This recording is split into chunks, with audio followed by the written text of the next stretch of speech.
ahlu jannahu buu rasuulku yidhi markay jannada galaan afar shay baa loo bishaaraynayaa waxaa la odhanayaa ahluljannow maanta laga bilaaba waxaad leedihiin nolol aan dhimasho dambe lahayn shabaabnimo aan gabow dambe lahayn nicmad aan dhibaato dambe lahayn caafimaad aan xanuun dambe lahayn baa la odhanayaa ayna dunya xadiis buu nebigu ka sheekeeyey ibnu mascuud uu wariyey yaa adnaa ahla aljannati manzila jannada dadka galaya ka ugu darajo yar buu nebigu maalin ka sheekeeyey wuxuu yidhi waa nin ka soo baxaya jannada buu nebigu yidhi jannadu ka soo baxaya gurguurad buu kaga soo baxayaa albaabkii jannadu ilaahay buu hor imanayaa ilaahay baa odhanaya cabdi addoonkaygiyow orodoo jannada gal waa taase albaabkii jannadu imanaya indhihiisii baa looga dhigayaa jannadii inay buuxsantay markaasuu noqonayaa yaa rabbi jannadaad gal igu tiri way buuxdaa meelaan ka dega ma haysto markaasuu ilaahay odhanayaa ma buuxday orodoo noqo gal haddana uu imanayaa mar labaad mar saddexaad markii afraad baa ilaahay odhanayaa orodoo jannada gal oo teg oo gal jannada adduunyadii iyo 10 baad leedahay keligaas adduunyadii imise 10 waa saaxada arlada weeyaan amaa waxa jannada yaalla adduunyada ma yaalliin adduunyada maxaa yaalla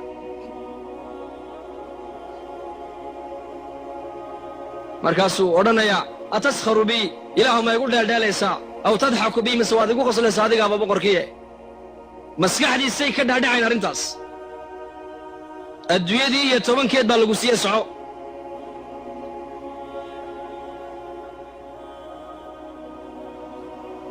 imaam qurtubi kitaabu tadkira wuxuu ku sheegay ninkaasi madaxweyne marka dawlad loo magacaabo koormeer buu sameeyaa dalkoo dhan buu soo maraa gobollada tuulooyinka distrigyada meel kastuu soo maraa wasaaradaha ninkaasi wuxuu yidhi halkanuu ka bilaabayaa jannadiisii halkanuu ka bilaabayaa ilaa dhinaca kale uu ku soo wareegayo meesha uu mar marana mar labaad isha ku qaban maaye safarkaa wuxuu ka qaadanayaa 1000 sannadood imise sano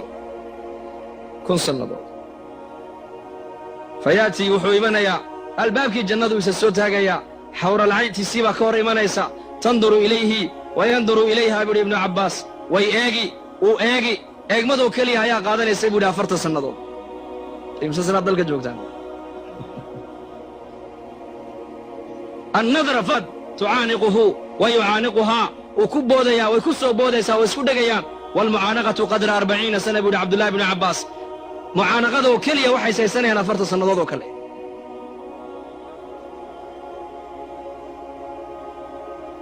wuu soconayaa maqsinkii cuntadu ay taallay buu fadhiisanayaa 700 sano uu cuntada cunayaa bas muddada u yar uu cuntada cuno waa 700 sano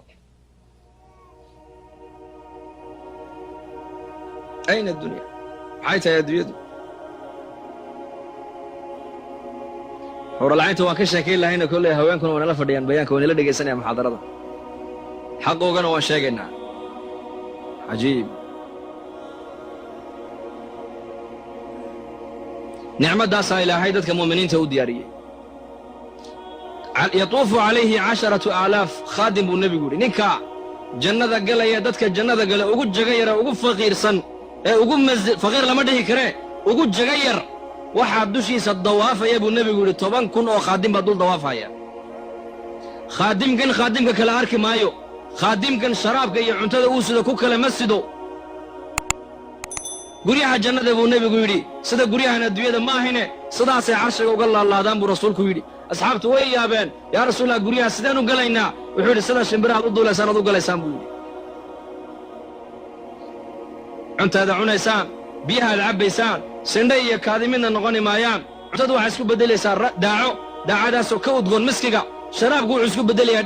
dhididkaasoo isaguna miskiga ka udgoon ma dhimanayaan ma gaboobayaan ma daalayaan ma gaajoonayaan ma harraadayaan ma bukoonayaan calolxuma ma jirto qabyaalad ma jirto qabyaalad halkaa may socon ma jirayso wanasacnaa maa fii suduurihim min khillin albaabka jannada markay joogaan 2 shayba waa laga dahirayaa hadday jidhkoogiina jannada intay gelin baa la beddilayaa laabtooda wixii ku jiray khilli iyo xasad iyo dabeecaddii xunayd iyo buqdigii iyo wixiina halkaasaa lagaga reebaya laa yasmacuuna fiiha lagwan ilaa salaama wax kala maqli maayaan salaama bay maqlayaan waalmalaa'ikatu yadkhuluuna calayhim min kulli baab سلام عليكم بما صبرتم نزلا من غفور سلام قولا من رب الرحيم dhexdoodana waa salaam malaa'igtuna way salaami xagga salaamkana salaam baa ka imanaysa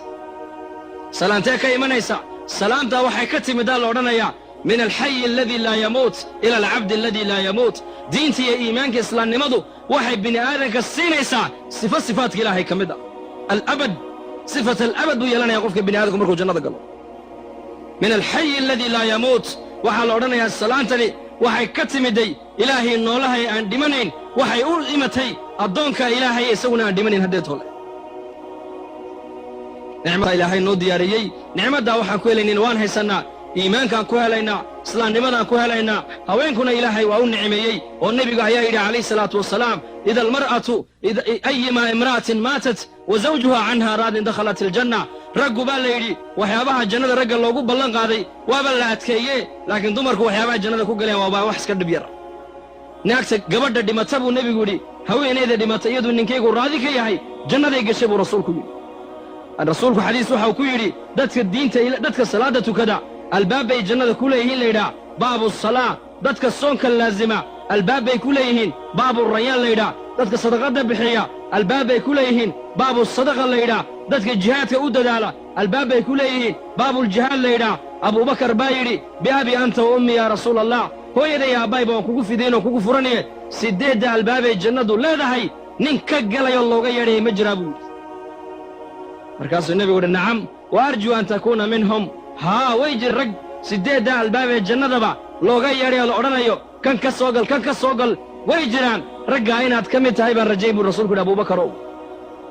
abuubakar keliya ka geli maayo siddeedda albaabee waxaa la galaysa gabadha saalixadda ida almar'atu sallad khamsahaa wa saamat shahrahaa wa ataacat zawjahaa wa xafidat farjahaa hadday haweenaydu buu nebigu yidhi shanta wakhtina tukato bisha rabadaanna ay soonto farjigaygana xumaanta ka dhowrsato ninkaygana ay adeecdo siddeedda albaabee jannadu ay leedahay ayay kay doonta ka gashaa buu rasuulku yidhi siddeedda albaabee jannadu leedahay ayay kay doonta ka gashaa buu rasuulku yidhi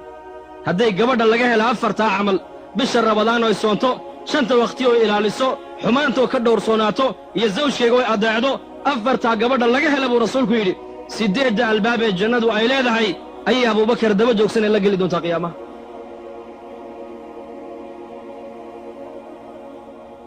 waa la weyddiiyey nebiga gabadhu way weyddiiyeen saxaabiyaadku haweenka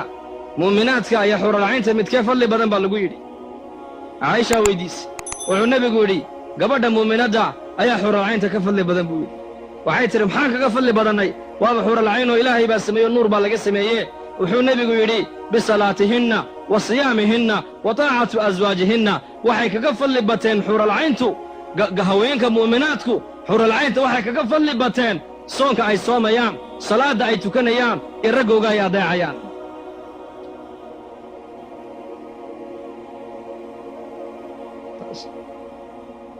fadligiinna iyo masabkiinna diinta islaamku meel sarayni dhigtay nin baa nebiga u yimid oo yidhi dadkayga qaraabadayda ayaa igu xaq mutaystay hor iyo horraanba wuxuu nebigu yidhi hooyadaa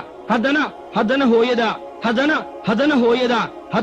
haddana aabbahaa buu rasuulku yidhi dhegayso gabadhayda muslimadday diinta islaamku hoos kuumay dhigin xaqaagiina may qarine bal diinta islaamku xaqaagii kor bay u qaadday kor sayidina cabdullaahi binu cumar buu nin u yimiday